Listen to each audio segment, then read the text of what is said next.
So you want that big, round, solid chest, huh? Well, you came to the right place. I'm gonna show you how to do that, and I'm gonna show you how to do it pretty fast.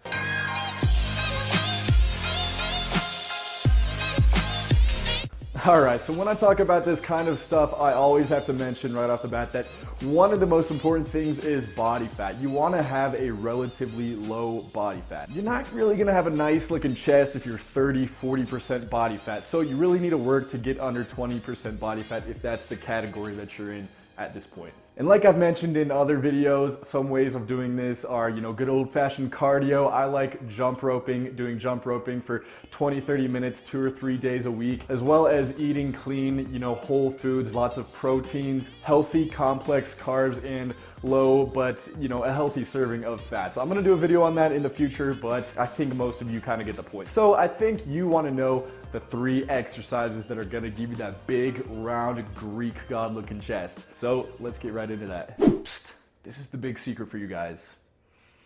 You want to be doing stretching motions. That's one of the most valuable things I could tell you about building a big chest. There's a huge misconception that, just throwing a bunch of weight on the bar and doing a bunch of bench press, bench pressing 400 pounds for a couple reps, that's gonna build your chest.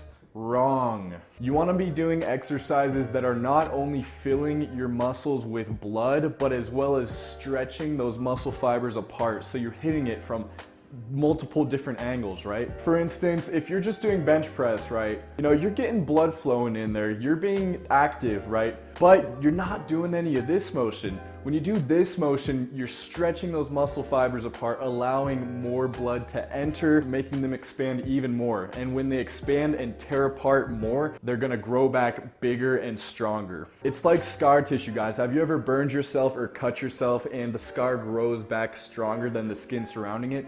It's the same exact idea with building muscle mass. So you're asking, what are some exercises that I can do to achieve that then? Number 1 is dumbbell flies. For dumbbell flies, you just grab some moderate weight dumbbells. Don't go too heavy. You don't want to injure yourself or your shoulder or rotator cuff, but you lie down flat on a bench, head down, feet planted, butt planted on the bench, and then you have your palms facing each other, and then you do a full stretch all the way down as far as you can go, and then bring them back together. You want to do nice full movements and feel the stretch all along the way. Let that blood enter your chest and expand the muscle fibers. That's what's going to be the most effective. Do 3 sets of 15 to 20 reps, increasing the weight each time. Do this 2 or 3 days a week, however many chest days you're doing, and you'll be seeing some gains in no time.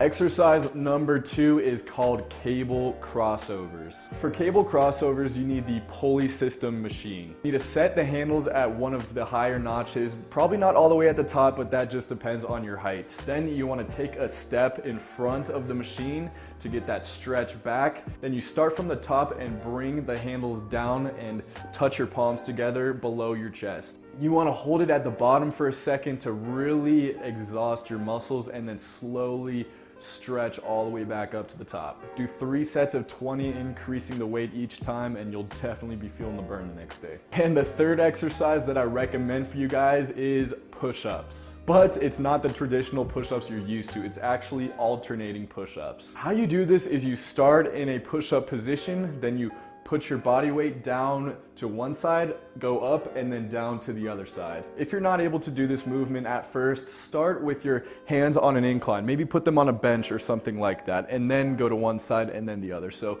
the stress is less on your upper body and more dispersed throughout your body, but you still get the same effect, just on a little less intense level. I recommend doing 3 sets AMRAP. That means as many reps as possible. Go completely to failure. Really exhaust your muscles. You don't want any energy left in your muscles when you're done with this workout. Like I said, guys, you should be doing 1 or maybe 2 chest days per week. You want to give yourself enough time to recover. You don't want to, injure yourself by going too hard, but definitely go in there and kick your butt. And once you get these movements down, you can change them up a little bit. Start doing some adaptations of these exercises. You can do things like do 1 arm at a time, 1 arm flies. You could change your grip. You could do thumbs on the inside versus thumbs on the outside. You could do wide grip, where you do the cable crossovers close to your body as opposed to, wider. You just have to use your imagination and change things up week by week. That's what's gonna give you the most improvements. Bodybuilding is all about confusing your muscles. If your body gets used to a certain movement, you're not gonna be growing from it anymore. You have to confuse it. It's all about just trying to think outside of the box and make things difficult and different